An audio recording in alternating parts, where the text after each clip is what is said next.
There is a part of Jesus' teachings that almost no one talks about. A part that sounds mystical at first, but becomes surprisingly clear when you look at it through the lens of quantum physics. He wasn't just teaching morality. He wasn't just teaching faith.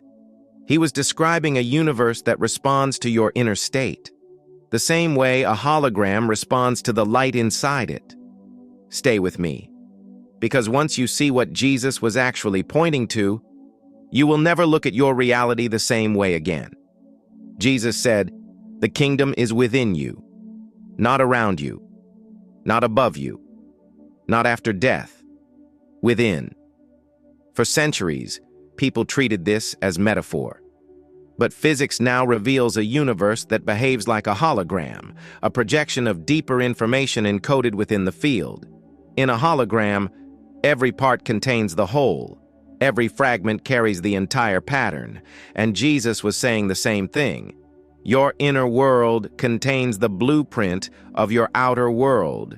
You're not living in reality. You're living from it. Jesus said, "As you believe, so it shall be." This was not motivation, it was mechanics.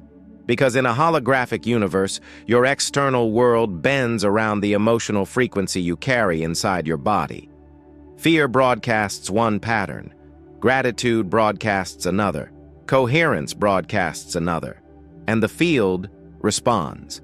Modern research shows that the human heart produces an electromagnetic signal that extends far beyond the body, influencing your brain, your biology, and the probability patterns around you.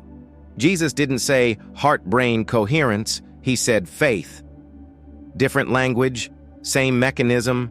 Reality mirrors your inner signal, not your outer request. There is a moment in the Gospels that most people completely overlook.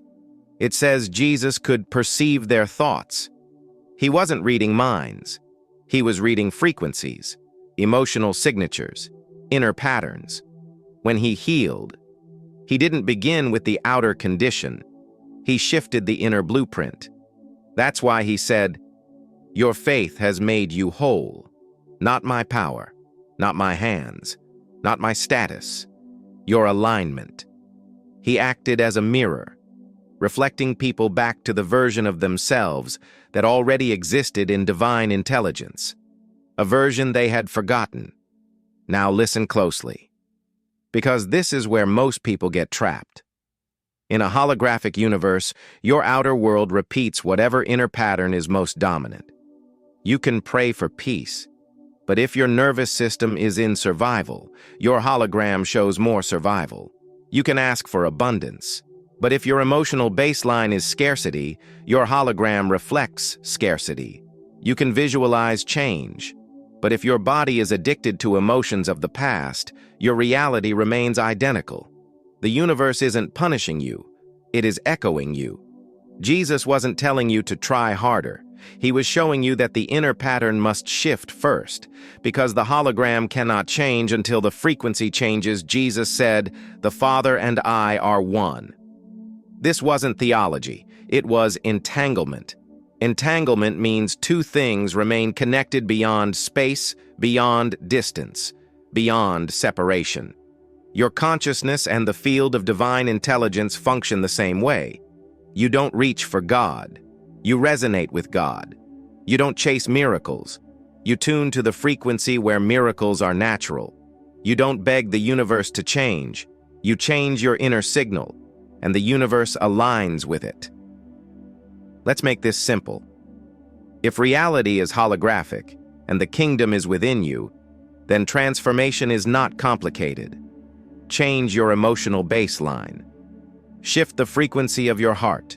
Break the old inner pattern, and reality updates automatically. A moment of forgiveness reprograms the hologram. A moment of gratitude reshapes probability. A moment of coherence creates openings that logic cannot explain. This is not only spiritual, this is physics interacting with consciousness. Jesus wasn't describing a distant heaven. He was revealing a responsive universe, one that mirrors your state, bends around your alignment, and expresses the pattern you hold within. So breathe. because the truth he tried to show is this. You are not a fragment of the universe. You are a fractal of it, a complete expression of the infinite contained in a single point of awareness, and when your inner world changes, the hologram must change with it. This is the meaning behind his teaching. This is the science beneath faith. If you feel called to this frequency of teaching, you are welcome to subscribe and stay connected to this field. This is the holographic universe, and you are shaping it every moment.